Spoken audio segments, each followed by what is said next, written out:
Hello my dear students, welcome to your online class. Today we will be continuing your chapter 2 from physics textbook, the chapter motion.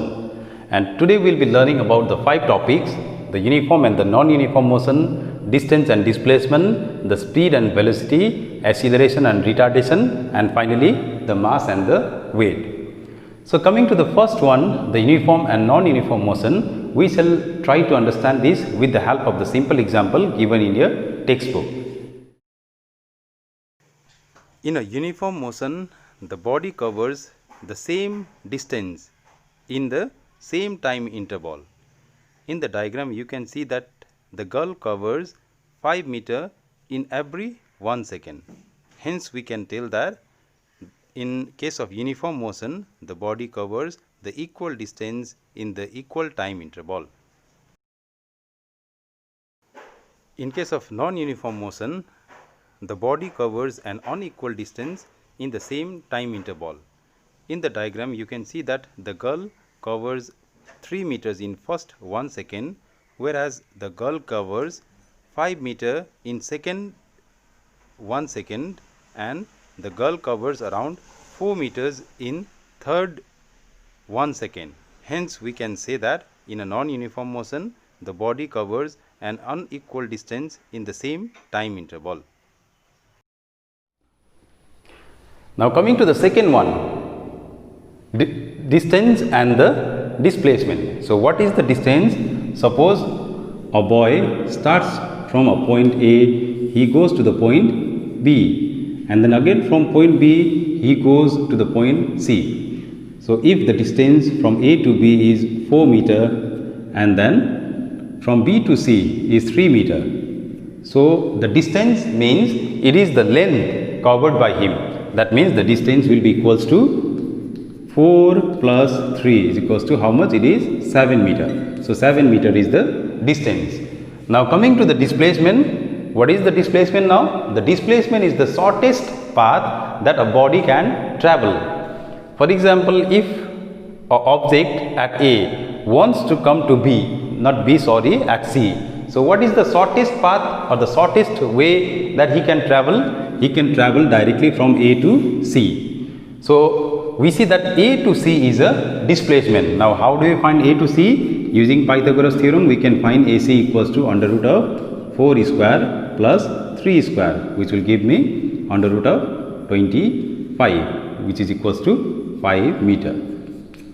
So that is what is the distance and the displacement. So the displacement is the 5 meter and here the distance is the 7 meter. Now coming to the third one, speed and the velocity. So what does the speed means? The speed is the distance covered. So the speed is equals to distance divided by time. But whereas what does the velocity means?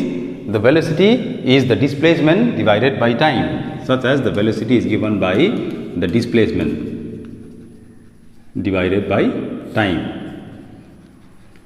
So is that clear? So the speed is the rate of change of distance, whereas the velocity is the rate of change of displacement. Although both of them, they have the same unit, that is the meter per second.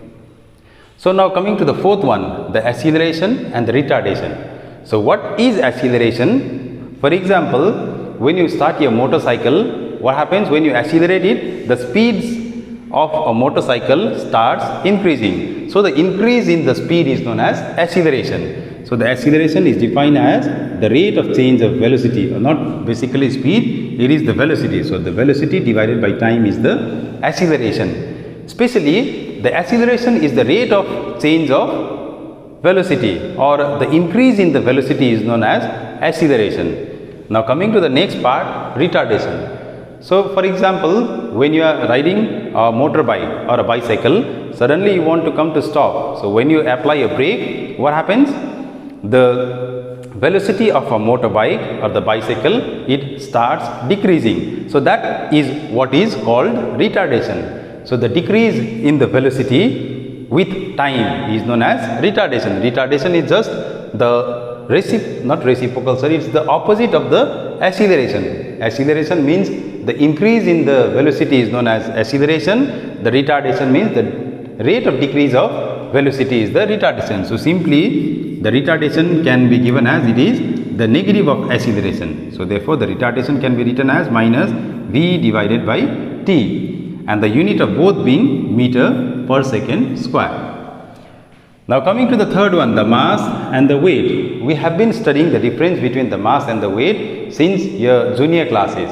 So the mass is the amount of matter contained in a body, whereas the weight is the force with which the earth pulls the body towards its center. Apart from this difference, we can also easily differentiate the mass by the method of its calculation. Usually the mass is calculated with the help of a beam balance. So the beam balance means the one which you have seen like this kind. So the mass is calculated with the help of beam balance. But whereas the weight, it is calculated with the help of spring balance. The spring balance somewhat looks like this, where there is a spring and then we have a hook here. So the object that whose weight you want to find, it just hung here, and then you can easily find the reading of the scale. So thus the mass is measured with the help of beam balance, whereas the weight is measured with the help of a spring balance.